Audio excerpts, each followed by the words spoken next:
Hello guys! It's Sel Mariano and welcome back to my vlog. For today's video, hindi muna tayo mag-review ng mga OLA, kundi pag-uusapan muna natin itong si Shopee, kung saan nag-home visit nga daw yung kanilang mga agent kapag once na hindi tayo nakakapagbayad sa kanilang S-Loan or SPayLater. At totoo din ba na pupuntahan kanila sa barangay hall para doon sila magreklamo? Well, pag-uusapan natin yan guys dito sa ating topic ngayon. Kaya kung interesado ka, please keep on watching. Okay, let's go.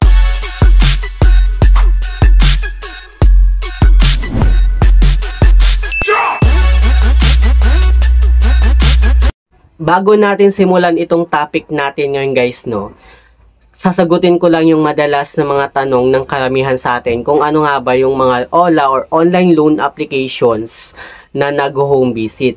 Okay, ito guys is based lang naman sa aking research.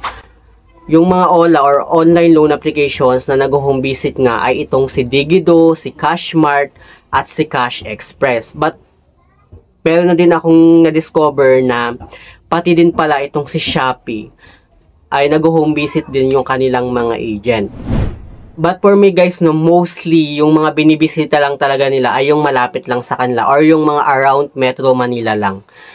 Pero kung nasa malayo ka, like nasa Luzon ka or Visayas, Mindanao, hindi na yan sila mag-aabala guys na puntahan ka pa sa lugar nyo.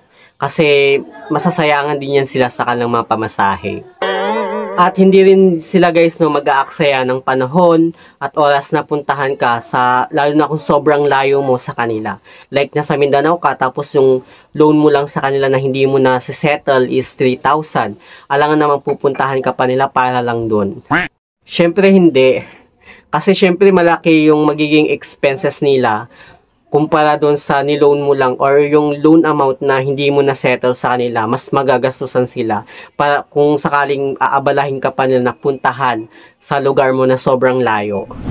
Yung tangi na lang nila na magagawa guys is magpapadala na lang sila ng text message sa'yo or mag-i-email na lang sila sa email address mo. So ayun, pag-uusapan natin itong si Shopee kasi meron nga akong kakilala na binisita nga daw ng agent ni Shopee kung saan sinisingil nga siya ng utang niya na hindi pa niya nasa-settle, which is yung kanyang S-loan na umabot nga ng 17,000 plus. Yes guys, legit na nag-home visit talaga itong si Shopee. Pero hindi naman na sila dadaan sa barangay hall nyo, kundi pupuntahan ka lang sa kanila, sa inyong bahay, at meron lang silang ibibigay na letter. Gaya na lang neto guys. Ayan, ilalagay ko lang dyan sa screen yung letter. Pero tinakpan ko guys yung pangalan nung pinadalhan para na din guys sa kanyang pagkakakilanlan. Anyway guys, hindi ko na binasa yung letter kasi sobrang haba. Pero ito guys yung questions, what will happen if I don't pay my S-loan? Sabi niya dito, kindly note that if you cannot repay on or before the due date, the loan installment will become overdue. Once it is overdue, your account will be frozen and your access to other credit products such as SPayLater will be restricted. So means guys, kapag once na overdue nga tayo kay S-Loan, pati yung SPayLater guys madadamay or may tendency na ma-frozen nga yung ating loan installment sa kanila. And take note guys, Shopee S-Loan and SPayLater is under ni C-Money Credit Finance Philippines Incorporation. So means guys, kapag once nga na hindi tayo nakapagbayad sa kanila, ay pwede tayong ma-report sa CIC kung saan pwedeng bumaba yung credibility natin na makapag-loan sa mga bangko kasi nga itong si C-Money Credit Finance Philippines ay nagre-report talaga sa CIC. Kaya if I were you guys, kailangan talaga nating isettle yung loan natin kay Shopee or yung S-loan natin kay Shopee. Plus, iwasan din natin guys na magkaroon ng bad record kay Shopee kasi guys, talagang maapektuhan yung ating credibility. Lalo na kung mag-a-apply tayo sa ibang mga bank kasi talagang nag-report nga si C-Money Bank sa CIC. So far guys, malaki din talaga ang naitutulong ni Shopee. Lalo na kung wala kang pera, pwede ka namang gumamit ng SPayLater. Gusto mong kumuha ng mga item. Or kung wala ka namang pera, pwede kang mag-apply ng S-Loan kay Shopee. Pero kung wala ka pa talagang pambayad guys no sa utang mo kay Shopee, pwede ka namang mag-email sa kanila at sabihin mo lang yung reason mo kung bakit hindi ka pa makakapagbayad. Plus, dapat make sure na babayaran mo talaga or isisettle mo talaga yung utang mo sa kanila. Pero nandun na tayo guys sa point na nagkaroon na tayo ng bad record. May tendency guys na hindi na tayo ma-offeran ng S-loan or ni SPay later.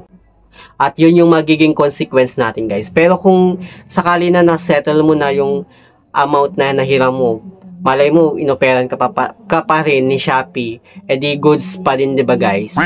So yung questions guys, no, kung nag-home visit ba itong si Shopee? Yes, legit talaga guys na nag-home visit itong si Shopee. Pero I think around Metro Manila lang din yung mga binibisita nila. Pero kung nasa malayo ka, gaya ng sabi ko, kung nasa malayo ka, Luzon, Visayas, Mindanao, hindi na yan sila mag-aabala na puntahan ka. Or hindi na sila mag-aaksaya ng panahon na puntahan ka sa lugar nyo. So yun lang naman guys yung ating topic for today's video. So sa susunod na vlog natin guys or content natin, mag-review na ulit tayo ng mga loan applications. So yun lang naman guys, sa mga hindi pa pala nakakapag-subscribe sa aking YouTube channel, please don't forget to like, share, subscribe, click the notification bell para updated ka lagi sa aking mga susunod na video. Thank you guys, thank you for watching and see you on my next video. Bye!